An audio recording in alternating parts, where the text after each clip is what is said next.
Have you ever had to run a research study with a participant who wasn't a great fit? It's not a fun position to be in. It's kind of awkward, and worst of all, it wastes time, both for the researcher and for the participant.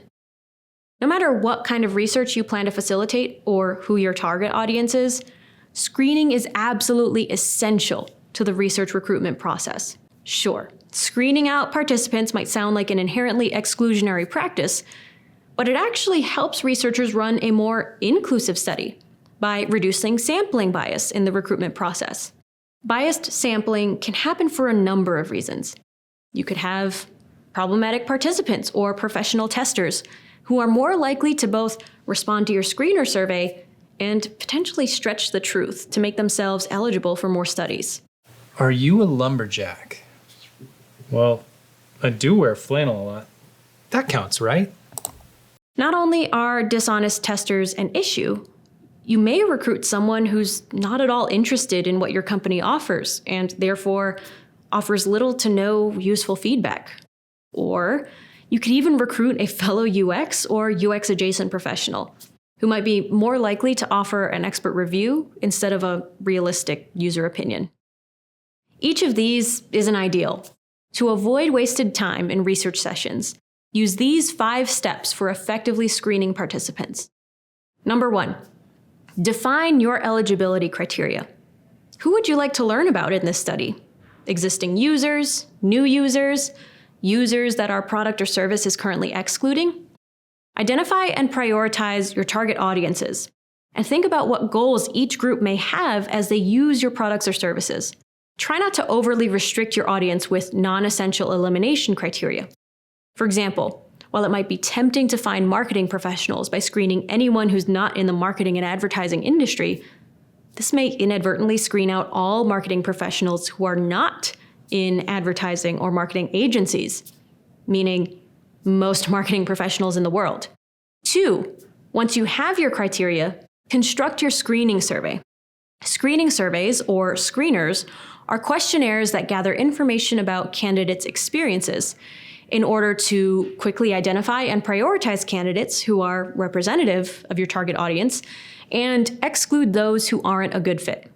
Try to use questions that are open-ended or multiple choice, as opposed to yes/no questions, which can sometimes give away the study's intent. For example, do you play video games? Hints that the study might be related to video games, and someone might select yes, even if the last time they played video games was years ago. But a question like, which of the following have you done in the last 4 weeks, will make the intent of the study a lot less obvious. Number 3, pick your recruiting strategy based on your budget and needs. You can find qualified candidates in a number of different ways, and some methods are more expensive than others or require more researcher effort.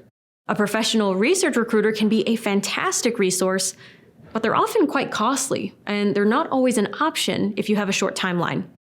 Check out my other video on recruiting methods to see which might be right for you. Number 4, adapt your recruitment and screening strategy as necessary. If you're recruiting more than one type of user at a time, you could attempt to use one screening survey, but there are trade-offs. Participants wouldn't have to fill out the screener more than once, which makes it more likely that you can find a sufficient sample size, but you could potentially end up with a really complicated branching screener. And you may ultimately have to do a lot more manual filtering just to ensure that you don't miss out on a qualified candidate. Which leads me to number 5. Review the survey responses of both qualified and disqualified candidates before you finalize your list of approved participants. To be clear, screeners alleviate some of the work of the screening process, but they don't entirely eliminate researcher responsibility to double-check the candidates, not only as a quality control measure, but you can also identify any close-fit study candidates that you may want to have as a backup if they've met most but not all of the screening criteria. If after all of this, you're still unsure whether eligible participants are truly a good fit for your study, it might be worth running a 15-minute screening interview so that you can clarify any unclear survey responses before you invite them to your actual research sessions. Once you've identified your participants, you're officially ready to start scheduling sessions for your study. The quality of our designs is only limited by the quality of our research. But if you're careful about your recruitment process, you can maximize your chances of getting the feedback you really need to make better design decisions.